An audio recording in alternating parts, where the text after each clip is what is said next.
네, 여러분 안녕하십니까? 2026년 1월 25일. 자, 2026년 올해도 벌써 1월이 마지막 주일이 됐습니다. 예, 정말 시간은 빨리 가는 것 같습니다. 자, 지난 3주 동안에 저희가 신년 메시지로 3주를 말씀을 나눈 바 있습니다. 오늘부터는 다시 이제 정상적으로 공간복음 시리즈를 이어서 가도록 하겠습니다. 공간복음 시리즈 오늘은 22번째 시간으로 마태복음 5장 21절에서 26절까지 말씀을 나누겠습니다.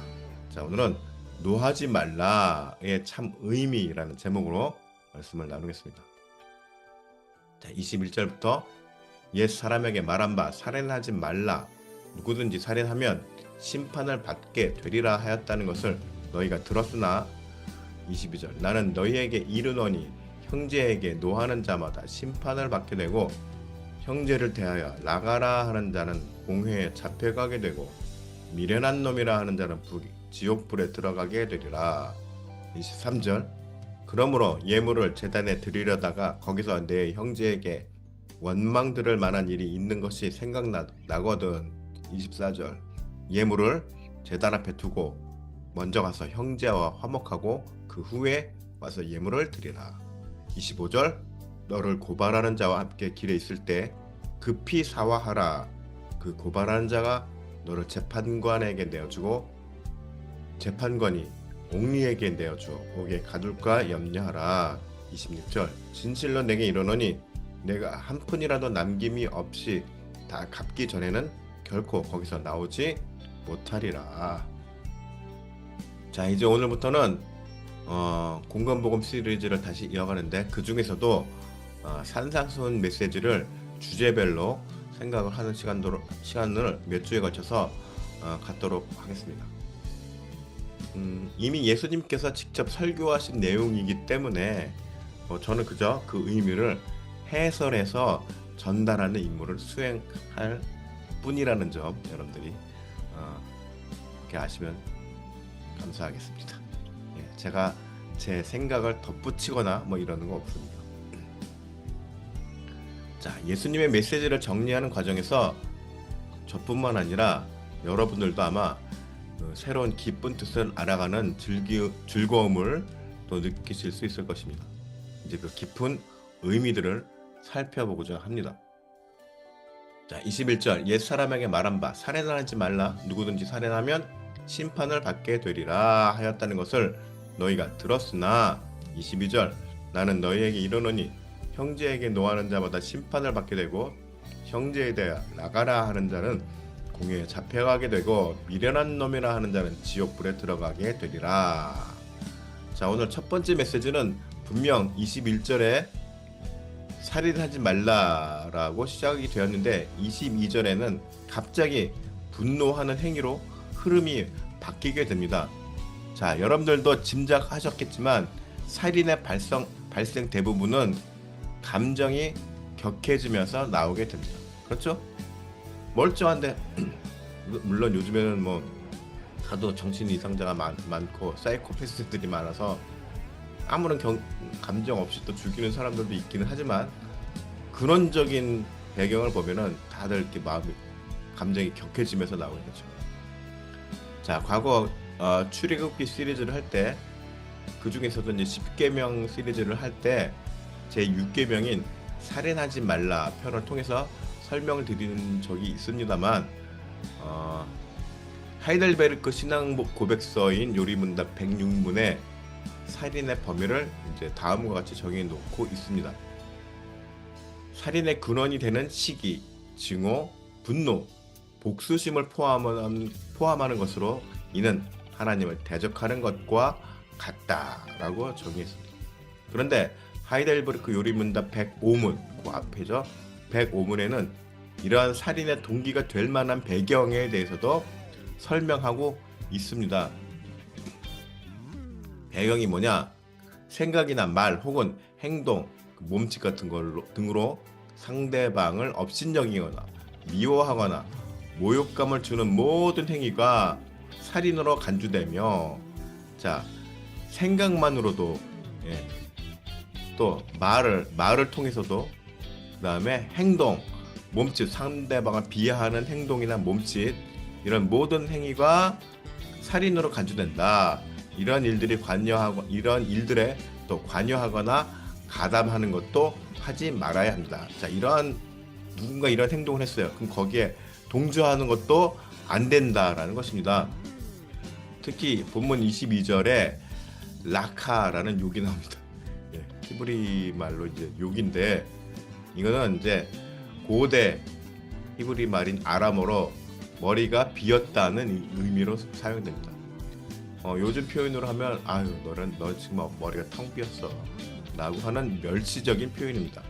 또한 미련한 놈이라고 번역된 모로스는 단순히 바보, 멍충이, 야, 이 바보야, 멍충이야 뭐 이런 정도가 아니라 상대방의 인격을 깎아내리고 도덕적으로 무시하는 그런 표현입니다. 이는 상대방에게 깊은 상처를 줄 수밖에 없는 의미인 것입니다. 결국 살인을 부르는 동기가 되는 것임을 설명하고 있습니다. 아니, 이러한 말 자체가 살인과 똑같은 무게를 가지고 있다고 정의하고 있습니다. 현대에서는 이를 사회학적으로 뭐라고 하죠? 예, 인격살인이라는 표현을 하기도 하죠. 혹은 이제 말로 폭행한다 그러죠. 언어 폭행 뭐 이런 말도 하죠. 자, 이어서 23절. 그러므로 예물을 제단에 드리려다가 거기서 내 형제에게 원망 들을 만한 일이 있는 것이 생각나거든. 24절. 예물을 제단 앞에 두고 먼저 가서 형제와 화목하고 그 후에 와서 예물을 드리라.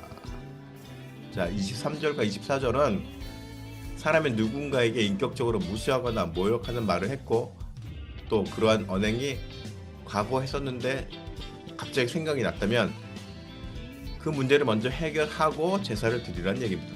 핵심은 먼저 잘못을 한 사람이 해결하라는 것이죠. 이런 문제를 해결하지 않은 채 종교적 생활을 한다고 해서 요즘 같은 뭐 주일날 교회 나와서 예배 드리고 찬양하고 봉사하고 열심히 하고, 예, 이렇게 열심히 한다고 해서 그 문제가 고쳐지거나 사라지지 않는다라는 것입니다. 자, 마태복음 6장 14절에서 15절을 보면은 너희가 사람의 잘못을 용서하면 너희 하늘 아버지께서도 너희 잘못을 용서하시려니와 너희가 사람의 잘못을 용서하지 아니하면 너희 아버지께서도 너희 잘못을 용서하지 아니하시리라 라고 말씀하시는데, 마태복음 6장에는 이 용서에 대한 말씀이 나오죠. 그런데 여기에서도 핵심이 뭐냐? 용서를 구해야 하는 자가 먼저 나서야 한다는 점입니다. 상대방이 용서를 구하지도 않는데 피해자가 나만 용서한다고 해서 그게 해결될 일이 아니기 때문입니다. 그렇지 않나요? 예. 25절. 너를 고발하는 자와 함께 길에 있을 때 급히 사화하라. 그 고발하는 자가 너를 재판관에게 내어주고 재판관이 옥리에게 내어주어 오게 가둘까 염려하라.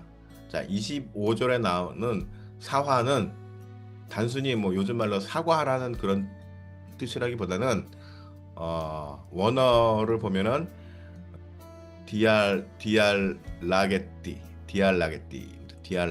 예, 좀 어려운데 예, 디알라게띠. 이건 뭐 바꾸다, 원어의 의미는 바꾸다, 교환하다라는 의미가 있는데 이 말씀에 비추어 봤을 때는 관계를 바꾸다라는 의미가 있습니다. 즉 관계를 좋았던 예전으로 회복하라는 뜻입니다. 그런데 여기에서도 주목할 점이 있습니다. 그것은 먼저 피고발인이 먼저 해야 할 일로 설명하고 있다는 점입니다. 고발인, 일종의 피해자에게 피고발인 가해자가 먼저 화해를 청해야 한다는 말입니다. 누가복음 12장에서 이를 확실하게 명시하고 있습니다. 누가복음 12장 58절에 내가 너를 고발하는 자와 함께 법관에게 갈 때에 길에서 화해하기를 힘쓰라. 그가 너를 재판장에게 끌어가고 재판장이 너를 옥졸에게 넘겨주어 옥졸이 옥에 가둘까 염려하라. 예, 같은 말이죠. 오늘 말씀이랑 연결되는 말씀입니다. 자, 26절. 진실로 내게 이르노니 내가 한 푼이라도 남김없이 다 갚기 전에는 결코 거기서 나오지 못하리라. 자, 마지막으로 정리하면 분쟁에는 갈등이나 말이나 행동으로 갈등을 먼저 유발한 자가 있습니다. 이를 재판으로 비유해서 이제 뭐 고발인이다, 뭐 피고발인이다 이렇게 표현을 합니다만, 자, 피고발인은 어찌되었건 피고발인이 이제 가해자인 겁니다. 자, 본인이 한 말이나 행동으로 상대방의 인격을 모독하였다면 혹여 당시에는 깨닫지 못하였을지라도 뭐 나중에라도 잘못을 깨달았다면 그때라도 이 문제를 사화하라는 것입니다. 관계를 회복하기 위해서 노력하라는 것입니다. 먼저. 자, 가해자 즉 피고발인은 자신의 잘못에 대해서 잊을 수 있습니다. 잊어먹을 수 있어요. 가해자는 늘 언제나 자신의 행동을 잊어버릴 수 있습니다. 그러나 피해자는 아무리 사소한 문제라도 자신이 당한 일에 대해서 잊지 못합니다. 잊을 수가 없습니다. 그게 뭐 속이 좁고 쫌빼기 같아서 잊을 수가 없다는 게 아닙니다. 누구나 다 사람들은 자기가 어떤 어려운 일이나 억울한 일을 당했을 때 아무리 작은 문제라도 그 일을 잊을 수가 없습니다. 기억하게 됩니다. 물론 믿음으로 영적인 성숙함으로 상대방을 용서할 수 있습니다. 그러나 가해자가 다가와서 직접적으로 용서를 청하지 않은 이상 관계가 회복되기는 어려울 것입니다. 그리고 그 빚은 회복되지 않은 빚은 온전히 누구에게 있나요? 네, 가해자가 있음을 앞서도 설명드렸다시피 있다는 것을 우리는 기억해야 합니다. 빚이 누구한테 있다고요? 네, 가해한 사람, 가해자에게 있다. 사람이 살다 보면은 저도 그렇고요. 서로에게 상처를 주고받기도 합니다. 저도 누군가에게 의도치 않았지만 저의 말로 인해서 누군가의 상처를 줄 수도 있고 누군가는 또 저로 인해서 상처를 받을 수도 있습니다. 예. 저는 느끼지 못하는 사이에. 예. 그런데 내가 나중에라도 그런 일을 들어서 내가 이런 말을 해서 누군가가 상처를 받았다 하면은 그때라도 용서를 구하고 화해를 청해야 한다는 것입니다. 제가 예전에 교회에서 섬기다가 저희 가정교회 리더로 있었을 때 섬기다가 갑자기 이제 제가 사정이 생겨서 가정교회를 내려놓고 교회를 옮겨야 되는 상황이 됐었습니다. 그랬을 때 저희 가정교회 구성원들이 저에게 상처를 많이 받았죠. 네. 그래서 제가 그걸 나중에 그때 당시에는 제 생각만 하고 그냥 간단하게 양해만 구하고 나왔는데 그러면 됐다 생각하고 제 딴에는 모든 절차를 다 밟고 나왔다라고 생각을 했는데 절차를 다 밟았다고 해서 사람의 마음까지 정리가 되는 건 아니잖아요. 그러다 보니 다들 이제 구성원들이 이제 상처를 받았는데 그래서 제가 이제 뭐 마트에서나 이렇게 어쩌다 만났을 때 정말로 그 문제에 대해서 내가 그때 너무 경솔했다, 미안하다. 그래도 좀 더 내가 인내하면서 가정교회를 지켰어야 되는데 미안하다. 그렇게 만날 때마다 가족교회 구성원들 만날 때마다 제가 사과했던 기억이 있습니다. 자, 우리가 행하는 모든 말과 행위에는 직접적인 가해 행위가 아닐지라도 간접적으로 상대방의 인격을 죽이는 말이나 행동을 할 때가 있음을 늘 우리는 경계해야 합니다.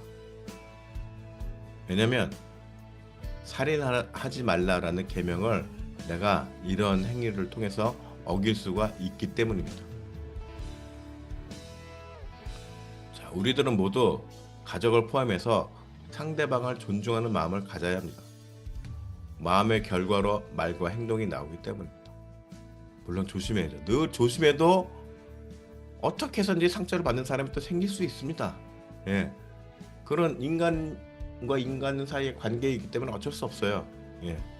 그런데 나중에라도 그 관계를 알게 되었을 때는 도의적으로라도 사과를 해야 된다는 것이죠. 내가 뭐 일부러 의도해 하지 않았을지라도. 예. 그리고 오해를 풀어야 됩니다.